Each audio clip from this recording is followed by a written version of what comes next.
Hi, and welcome to Let's Get Distracted, episode 35. Tonight we're going to be talking about aligning spirituality with business. But first, I'm Michelle Burke coming to you live from Las Vegas.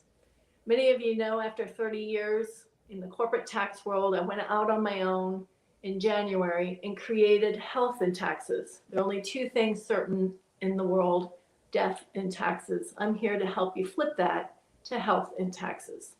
Every Sunday night at 7:30 p.m. Eastern Time, I go live on Facebook and YouTube. And if you're catching this in replay, please go on my YouTube channel and check it out. I will post that in the comments for you. Please like, subscribe, share. The more comments we get, I appreciate it as well. But first, let me introduce my guest. Tonight we have with us Marla Ballard. Hello, Marla. Hey. Hi, thanks for having me. I'm excited to be here. Really excited to have you here, Marla. So appreciate you joining us. So let me tell you a little bit about Marla. Marla has been in business for over 25 years as a successful businesswoman and wife of a Purple Heart veteran. Marla has a very pragmatic approach and brings compassion and practical guidance to every unique client. She works with you to provide the foundation of dissolving limiting beliefs, intentionally creating prosperity and success, and developing healthier mindsets. Marla has created a multi-million-dollar marketing company, was a top worldwide producer for an international MLM, and co-founded a networking group that generated $9 million in referral business. She is a renowned speaker on prosperity, intention, and removing limiting beliefs, and provides a variety of education, workshops, meditation, training, mentoring, and alternative therapies. She is also a certified Theta healing practitioner and instructor. More on that later. She's a founder and CEO of Jump Off Point International, a holistic organization that believes each person should be empowered to expand, which serves as the jumping off point for maximizing prosperity, talents, and freedom to have a positive impact in every aspect of life. And with that, welcome, Marla. Thank you. I appreciate that. Marla, that tells a little bit about you, but tell us a little bit more about your story. How did you what led you to become a coach? Oh, wow. Well, I've always been in business. I was really fortunate. I grew up in family business because we had a family farm. My mom had a business and a side hustle. My dad was self-employed professional. So I really grew up. I mean, my first gig was cleaning his office when I was 11 years old. so so I always was privileged to grow up in and around business, and I just love it. I love entrepreneurs. I love when people are working to create something new and add value to the world. And that has just always been something that I've enjoyed. I love entrepreneurship and I love business people. I like seeing people, I work with a lot of professional people who have side hustles and businesses. And I love seeing all of that because it takes a lot of energy. I see people really using their gifts and talents and really contributing at a high level. And I just love that. When we first had our marketing company, I really went out and moved away from having worked in the thoroughbred racehorse industry, which is actually what my degree's in. I actually am degreed in animal science, agriculture, in equine science. But I had married an Army guy. and what I was doing in the racehorse industry in Lexington, Kentucky, was at a pretty high level for pretty big farms. And there wasn't a lot for me outside of maybe 10 or 12 places in the world where you had that kind of racing industry. So the Army doesn't go to any of them. And so Chris and I had to figure things out. And so I really moved with his career. And then when he got hurt in Iraq, I launched the wellness products company because we were really looking for vitamins and nutritionals and things to support his healing and helping him repair his body. I was looking for lots of holistic things. And with the background I had in animal science, that was pretty heavy on physiology and nutrition. So I've always been comfortable working with those things. And so found a way to combine that with business. And in the years that I was doing that, I was mentoring and coaching a lot of people. I was international speaker and trainer for that company. And I was developing training programs for my team and all those kinds of things. And then I was also finding that I was mentoring a lot of people that were new in business through our networking groups. And I had many, many people that had asked me to start doing consulting and coaching and training and mentoring as a profession. Through those organizations, we were making money in the marketing company from sales. So I was happy really with those organizations, just mentoring people because I love to do it. And so when Jump Off Point came into being was when we stopped working with that company and actually ended up closing down at the end of 2017. And so I said, hey, this is a great opportunity now for me to go out and do this other thing. And so that's how I launched Jump Off Point. I really officially launched it in February of 2019, but was already working with clients and doing things as early in 2018. Wonderful. Well, thanks for sharing a lot of your story. Thanks. Just having that entrepreneurial spirit and growing up with it, and then being able to cultivate it, and then be able to work with entrepreneurs and or want to be entrepreneurs. You know, a lot of us come from the corporate world, and like you said, we're doing a side hustle. Now we're turning that into a full-time thing or something. And just having somebody out there that understands that is always super valuable. But let's jump into this a little bit. So the whole idea of kind of aligning your spirituality, kind of finding this divine guidance. Talk a little bit more about what that means and how that can be pulled into what we're doing in business. Sure. Well, when I talk about or speak about spirituality in business, I don't necessarily mean religion in terms. What I mean is being the sum of the programs and the beliefs that we carry, our value systems, how we choose to interact with people, and what kind of experience and business we want to create. And for me, it's very, very important with me with working with people to teach people how to be prosperous in all areas of life, right? It's a lot of times when we're in business or we're in sales or we're in a profession where we're highly driven, we tend to think of prosperity as being money, but it also is having great health, right, Michelle? Yes, Um, absolutely. it's having great health. It's learning how to have a life that's built on what lights you up and gives you joy and brings happiness. It's having good connections and friendships and partnerships. It's having, amazing hobbies and things where it's very holistic. And so when I think of spirituality or talk of spirituality in business, that's what I'm really referring to is what's driving us. What is our higher guidance and our higher purpose for being here? What are we contributing or seeking to contribute to give back to the world? Because one thing I definitely know is everybody I know who's in business is seeking to profit, obviously. But they're also doing it because they figured out they had a talent or a gift or a passion or some kind of an enthusiasm that they want to contribute and help in the world. And oftentimes went out in business on their own because they felt that they could do something better or something unique that wasn't offered. Right. And so people start really from that space. And it's a matter of realizing that that's why we start in business. And so we want to create a business that's going to be fulfilling, that's going to be aligned with us, that we're going to be passionate about and enjoy being a part of, and working in and working with for years to come. And so to me, that's the spiritual piece. That's really helpful to have you explain that and understand that. And I want to kind of expound on what you said. I know, being in the corporate world for 30 years, I was kind of chasing that success, chasing it from, maybe a monetary success and maybe from a title success. And I think I lost a little bit of touch with all the other, the other wholeness in me, being my purpose and being in touch with things. And that's one of the reasons I ended up leaving.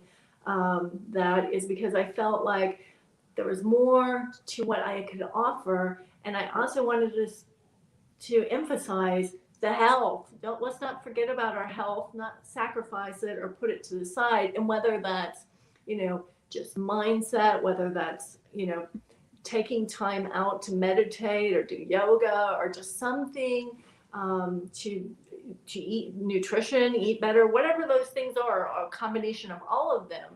It's finding that more holistic approach to life. And so that's I'm excited to have you here talking about that a little more. So where would someone start if they feel like they're a little bit not aligned with their purpose and are wanting, or maybe they're wanting to discover the purpose, or maybe they know what their purpose is, but they're just not quite sure the next step in going that direction?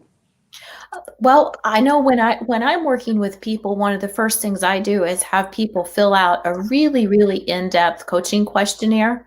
And the answers are important to me, but it's more important that people do the exercise for themselves, because I think we have to know where we're starting and what we want and what we like and where we feel aligned, and also where we feel like we're not aligned.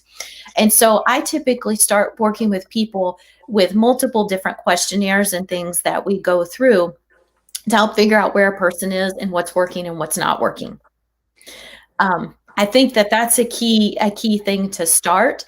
And then also, figuring out, what is the outcome that we're seeking to achieve, or what is our intention, or what is our goal? What is it that we want to be accomplishing? But also, I like to understand what is the feeling that people are seeking in that accomplishment, right? Because again, it comes back to, I think, the people I know in business, profit is very important. Don't misunderstand me. Money's like oxygen in business. You have to have it coming in. So I think it's very, very important for people to prosper and be profitable. But I also think it's very important that when we're setting those outcomes, we're also going, okay, well, what's also the feeling that we're chasing? Because there's typically a feeling that I find that most of us, like I know for me, one of the ones that I had very early on in starting this company was, I realized that when I helped people have an aha moment, or I helped people have something click, or I helped people have something they implemented that immediately created results for them, for me, there was this huge sense of satisfaction and happiness from that. And so I think that all of us have kind of a feeling we're seeking. Maybe it's freedom, maybe it's satisfaction, maybe it's joy, maybe it's fulfillment. But, so the idea here is to be prosperous and profitable, and also be achieving that feeling that we're seeking. Yeah, I think that's a really good point. And I think some of us kind of lose touch of what is that feeling, or what gives me that feeling, right? So I think your example is a great example. When you were helping people, you got that, oh, wow, I feel really good because they got it, right? And I know as an exercise I've done over the last 6 months, as I'm kind of recreating who I am or where I'm going, what I'm doing, I make a note, like, after I do something, how do I feel? And I've been making kind of notes and seeing the patterns in those notes of when I feel that way.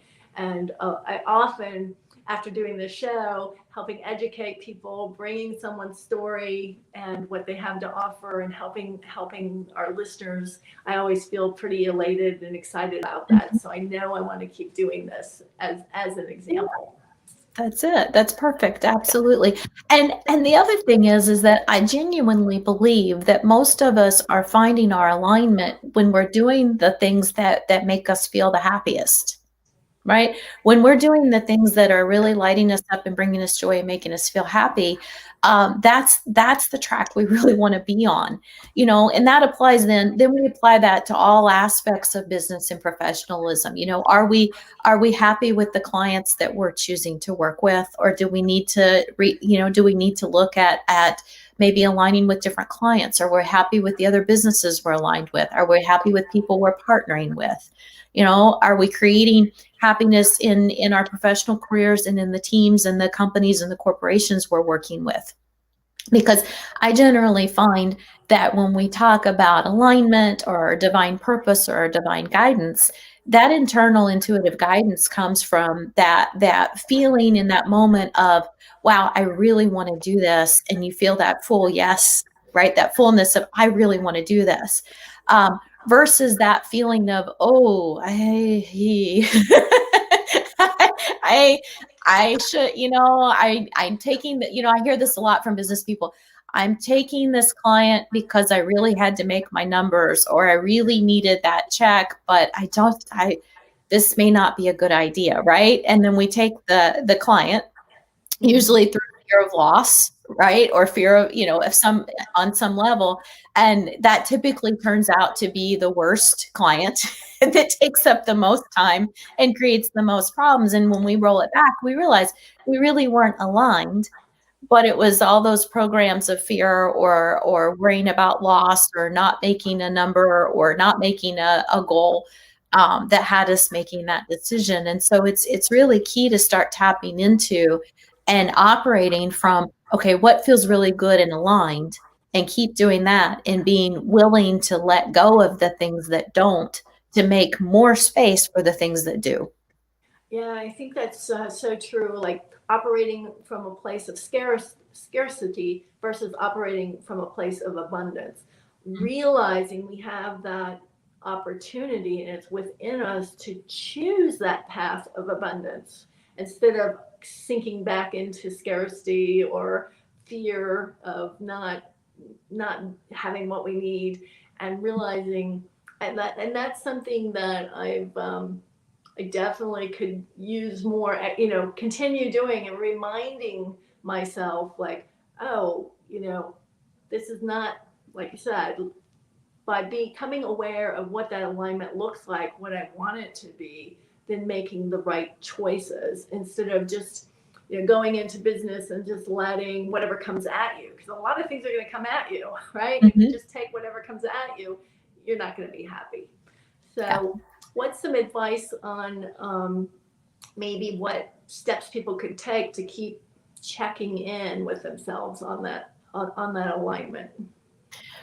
Well, the simplest advice that I have learned and practice for myself is, if you're not a full yes, you're a no. Okay. I know that probably sounds like an oversimplification, but the more I practice it, I'm finding it's really not. Because if you think about it, for all of us, when we have that project or that client or that partnership or that opportunity, that it's just like everything in you is like, oh, this is so what I want to do.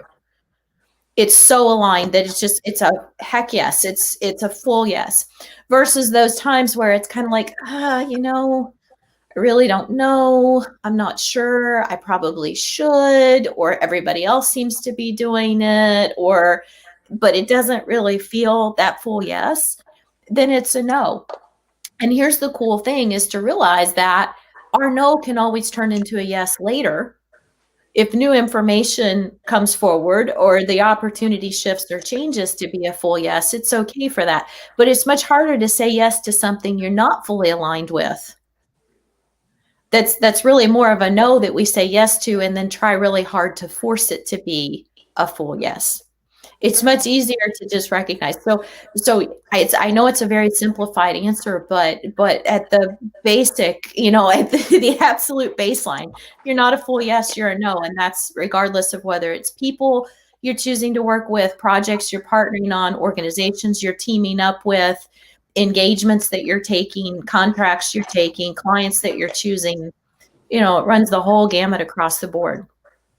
Yeah, I think that's so important to just it's simple, but just doing it, right? And just realizing it's okay to say no, and you're going to feel better if you actually say no. Some of us just feel like, oh my gosh, I'm supposed to say yes, and we try to justify things, but just go with your gut and just Yeah.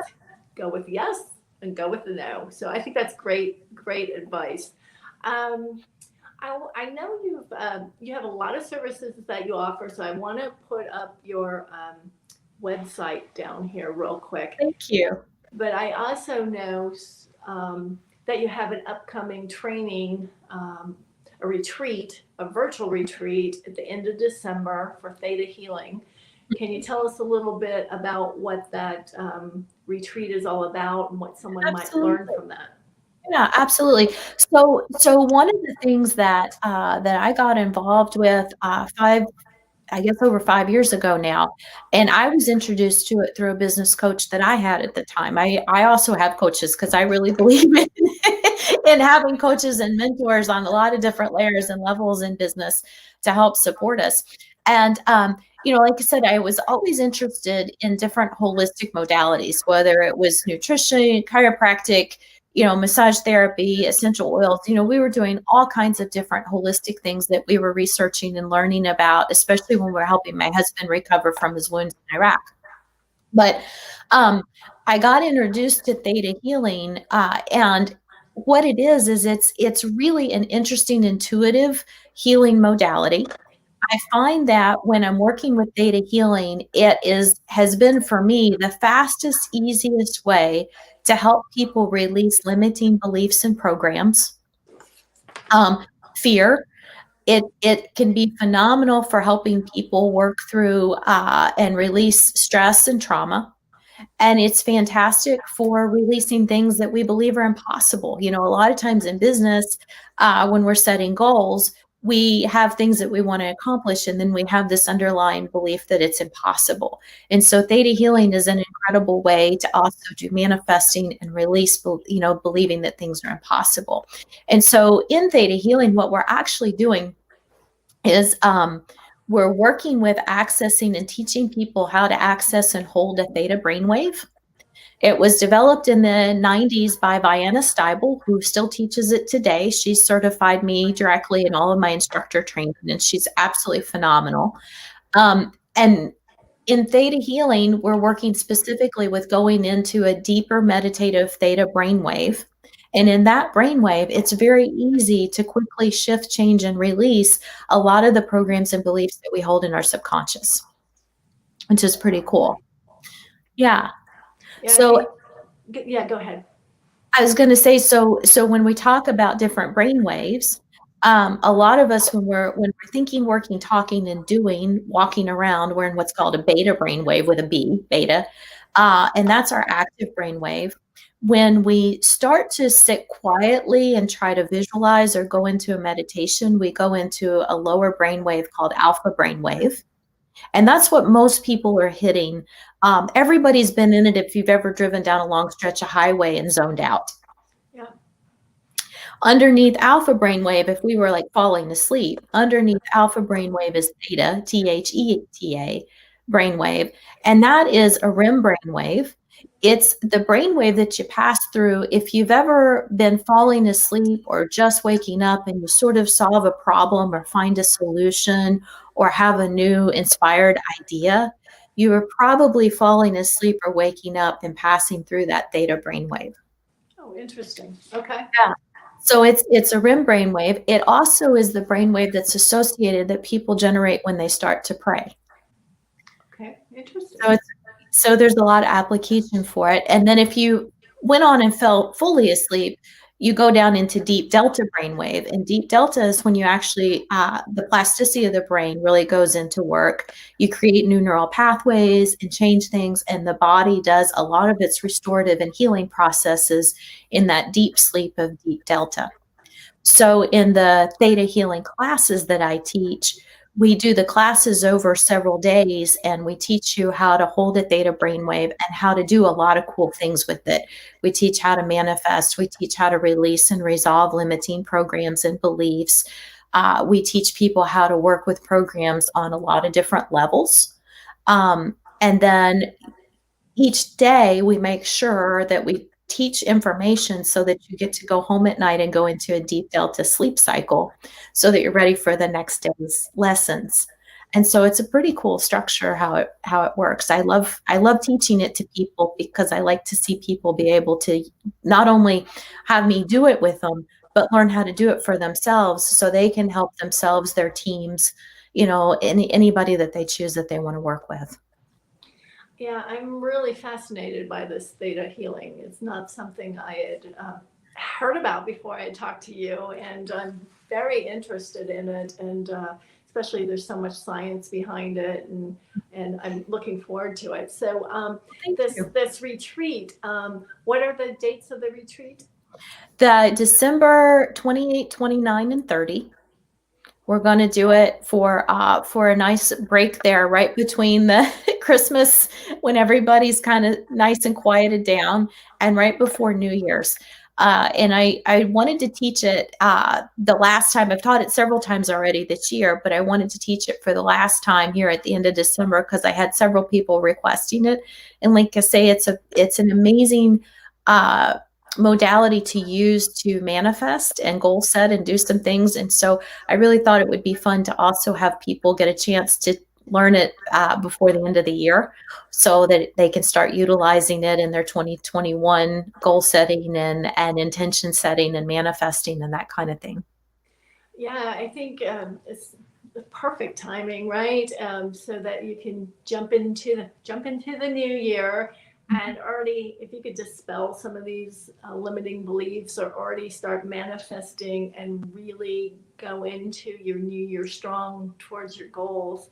It's really, really, really exciting. So I'm encourage our audience. I will post this link in the comments after the session. Please go on there and check out. Marla has several services that she offers, so go in there and check out her services, connect with her. She's happy to reach out to you and answer any questions that you have about some of the services she offers. Absolutely. Yeah, great.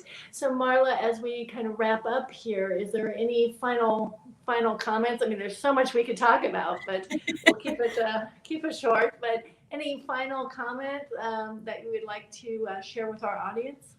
Yeah, one thing that I thought I would just share real quickly that I do every year towards this time of year, towards the end of the year, and encourage my clients to do is between now and Christmas, start making a list of all the amazing things that you've accomplished over the past year so that when you get to the end of the year and you're ready to start goal setting for next year and setting your intentions and your outcomes for the next year, you're doing it from a place of gratitude and a sense of accomplishment and acknowledgement. What I find with highly driven people, which I'm guessing anybody listening to this podcast in your show is highly driven, right? People don't listen to shows like this if they're not up to something. So what I find with highly driven people is we get so goal focused, sometimes we forget to acknowledge ourselves for the things that we've accomplished. And so it's really important to take time at the end of the year and really sit down and journal and acknowledge yourself for things you've accomplished. And that it can run the whole gamut from big business goals to places where we've succeeded with family, to trips we've taken, to how many times you cleaned out the cat box and still did all of the other things you did, right? or whatever it is, because there are a lot of things that we do that we forget to give ourselves credit for. And really looking back on that.